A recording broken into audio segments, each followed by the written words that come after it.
மறுமை நாள் ஏற்படும்போது அழைப்பாளர் ஒருவர் ஒவ்வொரு சமுதாயத்தாரும் உலகத்தில் தாம் வழிபட்டு வந்தவர்களை பின்தொடர்ந்து செல்லட்டும் என்று அழைப்பு விடுப்பார். அப்போது கிறிஸ்தவர்கள் அழைக்கப்பட்டு, நீங்கள் எதை வழிபட்டுக் கொண்டிருந்தீர்கள் என்று அவர்களிடம் கேட்கப்படும். அவர்கள், நாங்கள் அல்லாஹ்வின் மைந்தர் மசீஹை, ஈசாவை வழிபட்டுக் கொண்டிருந்தோம் என்று கூறுவர். அப்போது அவர்களிடம், நீங்கள் பொய்யுரைக்கிறீர்கள். அல்லாஹ் தனக்கு எந்த துணைவியையும் குழந்தையையும் ஆக்கிக் கொள்ளவில்லை என்று சொல்லப்படும்.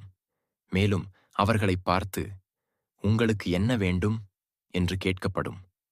அதற்கு அவர்கள், எங்கள் இறைவா, எங்களுக்கு தாகமாக உள்ளது, எங்களுக்கு நீர் புகட்டுவாயாக என்று யூதர்கள் கூறியதைப் போன்றே கூறுவார்கள். உடனே நீங்கள் தண்ணீர் உள்ள அந்த இடத்திற்குச் செல்லக்கூடாது என ஒரு திசையை சுட்டிக்காட்டப்படும். பிறகு அந்த திசையில் உள்ள நரகத்தின் பக்கம் அவர்கள் கொண்டு